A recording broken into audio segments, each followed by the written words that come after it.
Hello friends, स्वागत है आप लोग का एनसीईआरटी जोन में। इस वीडियो में हम मुगल पीरियड के कल्चर, लिटरेचर एंड टाइटल्स के बारे में डिस्कस करेंगे। इसके बाद सिर्फ 2 वीडियो और आएगा जिसमें हम डिस्कस करेंगे मराठा साम्राज्य का, और हमारा मेडाइवल हिस्ट्री ख़त्म हो जाएगा।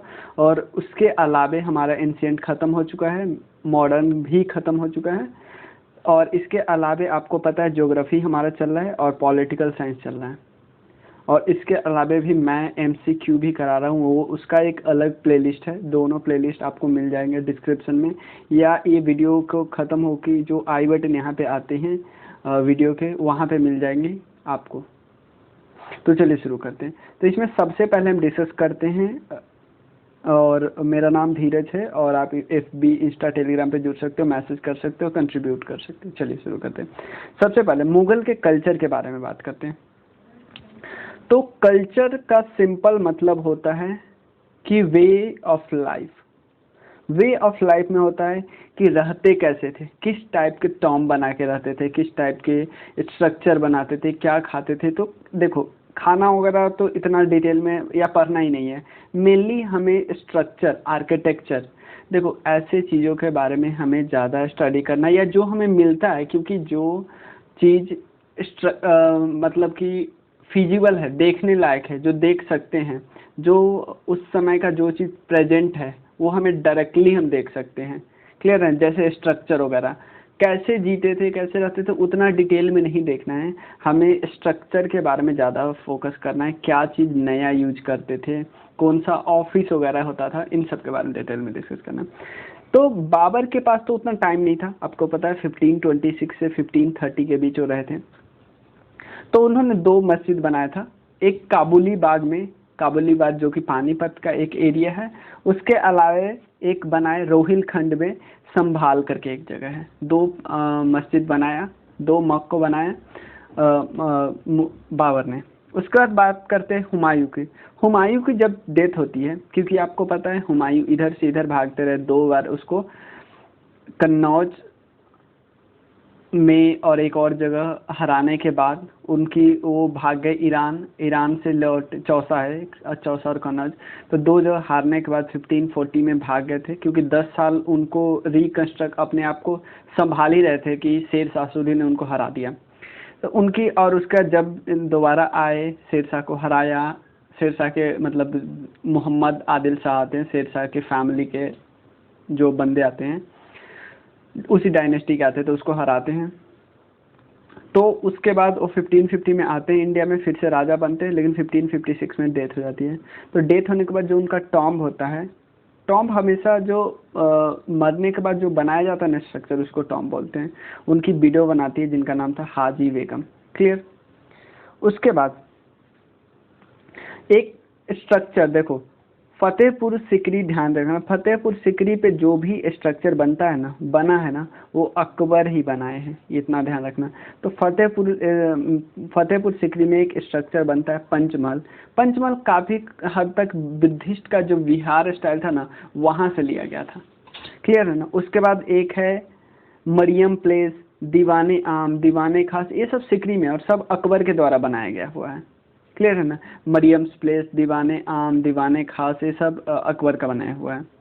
बुलंद दरवाज़ा भी अकबर ने बनाया है, क्योंकि जब वो गुजरात पे जीत हासिल करते हैं तो वो एक दरवाज़ा बनाते हैं। दरवाज़ा फतेहपुर सिकरी का समझिए मेन इंट्रांस है, मेन इंट्रांस है। इससे ये पता चलता है, क्योंकि कोई भी बुलंद दरवाज़ा इसलिए बनाता है कि बोलना चाह रहा है कि हमारा दरवाज़ा इंट्रांस बहुत बुलंद है, मतलब याद करने के लिए कर सकते हैं कि आप एंटर नहीं कर सकते क्योंकि हम पहले भी किसी को हरा चुके, ऐसे ऐसा कुछ सोच रहा होगा। क्लियर? उसके बाद बात करते हैं, अकबर के बाद आते हैं जहांगीर। तो कुछ स्ट्रक्चर देखिए, सबसे पहले हमने देखा हुमायूं के समय में कौन बना, उसकी पत्नी बनाई। उसके बाद अकबर कई सारा बनाया फतेहपुर सिकरी के आसपास। उसके बाद बात करते हैं जहांगीर, सलीम चिश्ती टॉम बनाए। देखो या एक चीज़ आपको बता दूं, सलीम चिश्ती जो थे वो एक संत थे, सूफी संत जो नहीं बोलते, सूफी संत। तो अकबर को जब बेटा नहीं हो रहा था, अकबर को जब बच्चा नहीं हो रहा था, तो सूफी संत जो कि शेख सलीम चिश्ती के पास गए, और शेख सलीम चिश्ती के दरगाह पे उन्होंने उनसे आशीर्वाद मांगा, जिसके बाद उनका एक बेटा होता है जिनका नाम है जहांगीर। जहांगीर को शेखो बाबा या सलीम भी बोलते हैं। तो जब अकबर के मरने के बाद सलीम चिश्ती का टॉम जहांगीर बनाते हैं। उसके बाद द फर्स्ट मुगल बिल्डिंग जो प्योर मार्बल से बनी है, क्लियर है ना, पहला ऐसा बिल्डिंग है जो प्योर मार्बल से बना है, तो आप इनका नाम लिख सकते हैं। Place of Birbal, place of Tansen, सब फतेहपुर सीकरी में ही था, क्योंकि ये बीरबल तानसेन सब नवरत्न में शामिल थे अकबर के। जैसे अबुल फजल, फैजेई, ये सब नवरत्न में थे। उनके जो फाइनेंस मिनिस्टर थे तोदरमल। Akbar also began to build his own tomb at Sikandra, which was later, मतलब अपना टॉम खुद बना रहे थे सिकंदरा में, लेकिन उसके बाद इसको कंप्लीट किया जहांगीर में, क्योंकि इनकी डेथ हो गई। The architecture of Fatehpur Sikri is known as epic in red sandstone. अगर आप फतेहपुर सिकरी कभी गए हो तो देखना जितनी बिल्डिंग है ना, सारी रेड सैंडस्टोन से बनी है। नूरजहां बिल्ड, उसका नूरजहां बनाती है इतिमाद उल दौला या मिर्जा गियासुफ Beg marble tomb at Agra. ये देखो, ये जो टेक्निक है ना, नूरजहां एक बिल्डिंग बनाती है जिसका नाम है इतिमाद उल दौला या मिर्जा गियास बेग मार्बल टॉम्ब। मतलब मिर्जा गियास बेग भी एक सूफी संत थे, तो उनके लिए एक टॉम्ब बनाया जाता है। कौन बना रही है? नूरजहां बना रही है। ये इंपॉर्टेंट इसलिए है कि पिएट्रा डूरा टेक्निक का यूज किया गया। पिएट्रा डूरा टेक्निक क्यों हो जाता है पता है आपको? जब आप देखिएगा ना, तो मार्बल के बीच बीच में एक ऐसा है जो आपको चमकता नजर आता है। गाइड वगैरह बोलता है कि जो गाइड वगैरह आपको घुमाते हैं वो बोलते हैं कि बहुत लोग क्या करते थे, इसको उखाड़ने का ट्राई कर लेते थे, देखते थे कैसा है। तो बहुत सारा जो पिएट्रा डूरा है ना, जो फ्लोरल डिजाइन है, बहुत सारा फ्लोरल डिजाइन उखड़ गया है, लेकिन कुछ कुछ बचा है। उसको लाइट पे चला के आपको दिखाते हैं कि देखिए कैसे अभी भी लाइट मारता है। इतना 100 साल पुराना होने के बाद अभी भी वही लाइट है। Jahangir introduce vigorous use of marble. Jahangir marble वगैरह का खूब यूज करता है, जो कि रेड सैंडस्टोन यूज कर रहे थे कौन? अकबर। लेकिन अब जहांगीर को मार्बल की लत लग गई है। जहांगीर बिल्ड करता है मोती मस्जिद लाहौर में, और अपना मशोलियम बनाते हैं शाहदरा में, ये भी लाहौर में है।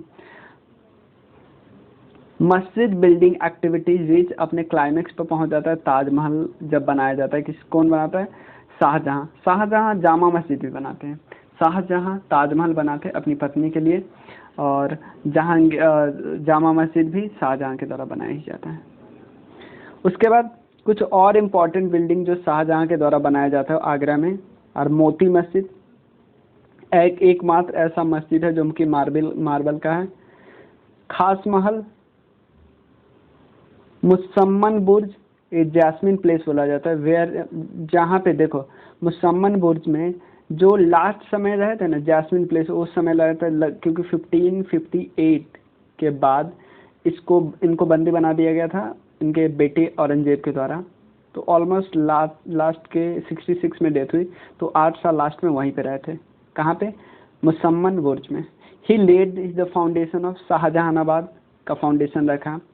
उसके बाद उन्होंने रेड फोर्ट बनाया। तख्ते तौस नहीं था, जो दो चीज जो ले गया हुआ है विदेशियों के द्वारा, एक है तख्ते तौस जो कि पीकॉक थ्रोन है, और एक कोहिनूर, ये दोनों लगे हैं। इसमें से एक शाहजहां ने बनाया है। Only building bye Aurangzeb in the red fort, क्योंकि टाइम ही नहीं था औरंगजेब के पास। ये क्या कर रहे थे? शिवाजी जी के पीछे पड़े थे, तो कोई टाइम ही नहीं मिला। मतलब स्टार्टिंग में तो कंसोलिडेट कर रहे थे नदर्न इंडिया के, लेकिन लास्ट का 25 साल ये पूरा मराठा पे भिड़ गए थे। क्लियर? मोती मस्जिद। उसके बाद only monument associated with Aurangzeb is Bibi ka Maqbara. जो औरंगजेब ने कौन सा बनाया? एक फोर्ट बनाया, रेड फोर्ट। और औरंगजेब से एसोसिएटेड जो बिल्डिंग है, एक मॉन्यूमेंट है, उसका नाम है बीबी का मकबरा, which is the tomb of his wife. Tomb of his wife है उनका, जो इनकी वाइफ का टॉम्ब है, वो वाइफ का नाम क्या है? राबिया उल दौरा, औरंगजेब में है, सॉरी औरंगाबाद में है। औरंगजेब और बनाता है क्या? बादशाही मस्जिद बनाता है लाहौर में। उसके बाद Humayun had taken into service two master painter. Humayun अपने समय में 2 मास्टर पेंटर को अपने साथ रखते हैं, मीर सैयद अली और अब्दुल समाद। मीर सैयद अली और अब्दुल समाद, क्लियर। और पता नहीं क्योंकि औरंगजेब इतनी सारी बिल्डिंग बनाए, ओनली मॉन्यूमेंट्स क्यों लिखा जाता है वन। हाँ ये बात सही है, क्योंकि देखो हम ऐसे लिख सकते हैं, मॉन्यूमेंट्स और बिल्डिंग में अलग अंतर होता है। थोड़ा अंतर हम ऐसे लिए बोल सकते हैं, मॉन्यूमेंट्स ऐसे चीज़ होते हैं जहाँ पे हम रहते नहीं हैं, जो हमारे लिए थोड़ा मतलब उन लोगों के लिए थोड़ा रिलीजियस प्लेस टाइप का मान सकते हैं। बिल्डिंग एक ही मान सकते हैं जहाँ पे लोग रहते हैं, रेड फोर्ट जो कि मोती मस्जिद में रहते हैं, इसलिए इतना डिफरेंस है।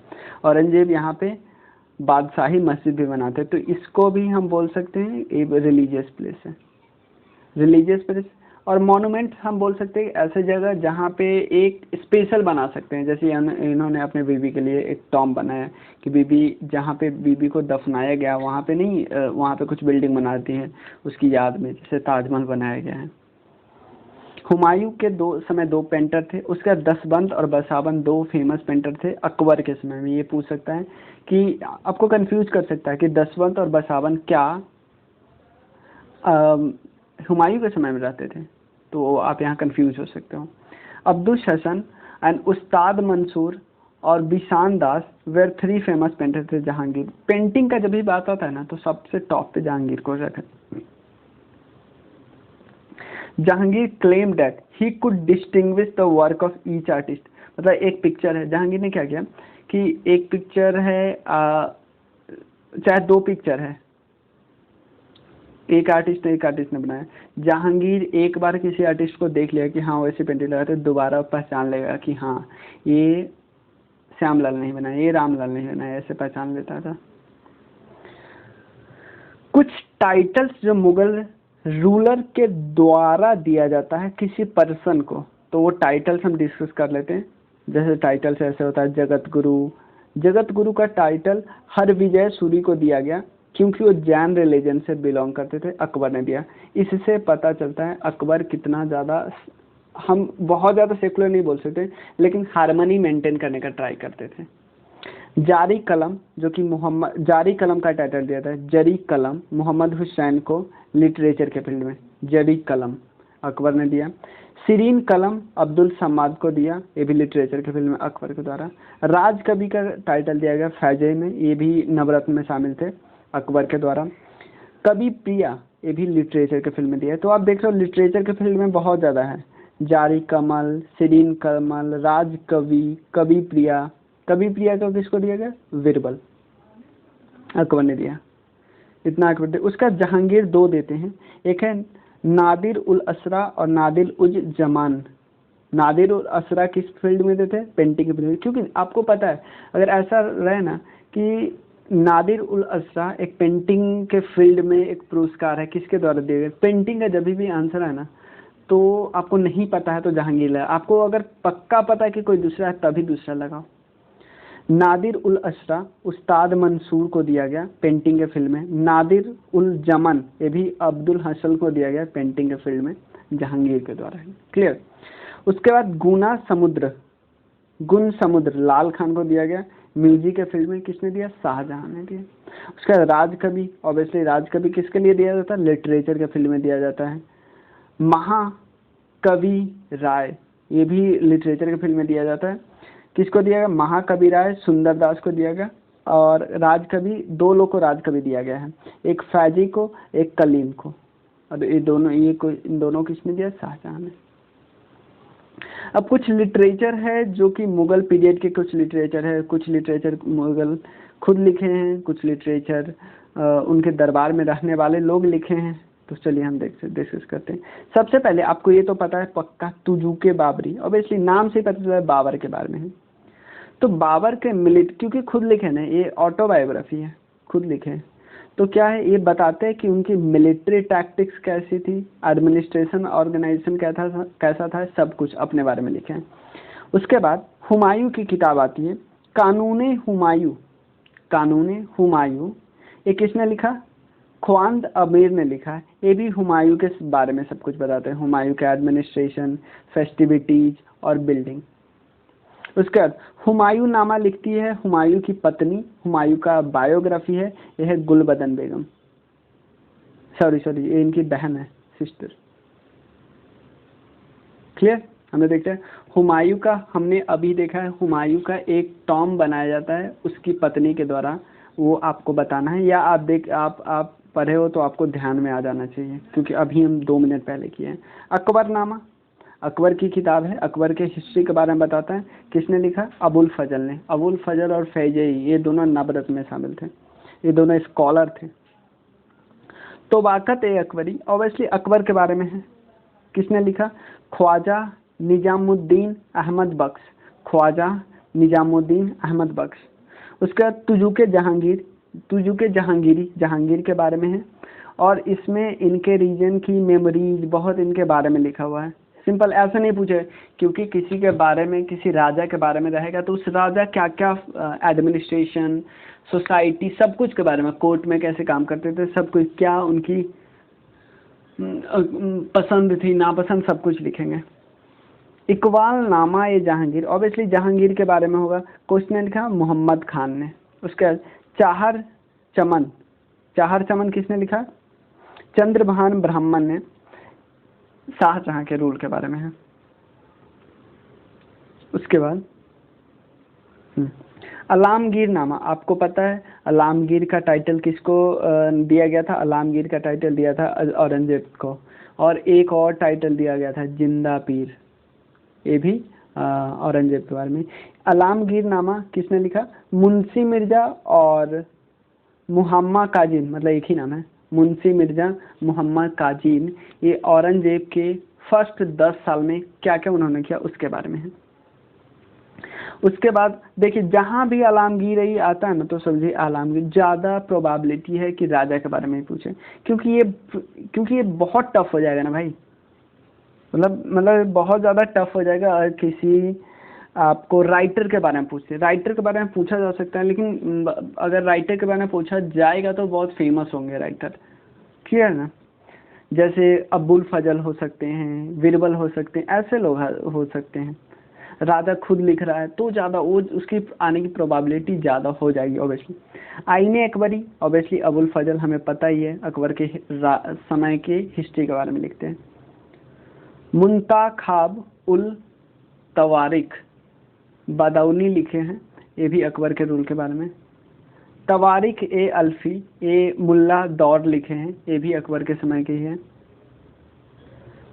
नूरिया ए सुल्तानिया ए अब्दुल हक लिखे हैं, एक किनशिप के बारे में लिखते हैं, थ्योरी ऑफ किनशिप, कि इसके बाद कौन सा राजा बनेगा, कैसे रिलेशन होते थे, ब्लड रिलेशन जो होता है ना उसके बारे में बात करते हैं। बख्ते हैदराबाद किसने लिखा? निजामत खान अली ने। औरंगजेब के गोलकोंडा कॉन्क्वेस्ट के बारे में, गोलकोंडा आपको पता है किस एम्पायर में थे? बहमानी एम्पायर में थे। फुतूहत ए अलामगिरी, ऑब्वियसली अलामगिरी जब भी आया तो किसके बारे में होगा? औरंगजेब के बारे में। किसने लिखा? ईश्वर दास ने। उसके बाद नुस्खा ए दिलखुशा भीमसेन सक्सेना लिखते हैं, औरंगजेब के रूल का एनालिसिस करते हैं और कैरेक्टर बताते हैं औरंगजेब के, क्या है? नुस्खा ए दिलखुशा। उसके बाद औरंगजेब के समय की एक और किताब आती है खुलासत उल तवारिक, ये सुजान राज खत्री के बारे में है, सुजान राज खत्री लिखे हैं औरंगजेब के बारे में, क्या है? खुलासत उल तवारिक। पादशाहनामा अब्दुल हमीद लोहारी लिखे शाहजहां में, पादशाहनामा ये मोहम्मद वारिस लिखे, शाहजहांनामा हमलाई हैदरी, ये सब लिखा गया शाहजहां के बारे में, शाहजहां के समय के हिस्ट्री के बारे में, क्लियर है ना? पादशाहनामा किसने लिखा? मोहम्मद वारिस। उसका शाहजहांनामा मोहम्मद सली, शाहजहांनामा इनायत खान। कभी भी ये दोनों पूछ ही नहीं सकता ना, क्योंकि सेम नाम है, पूछेगा ही नहीं।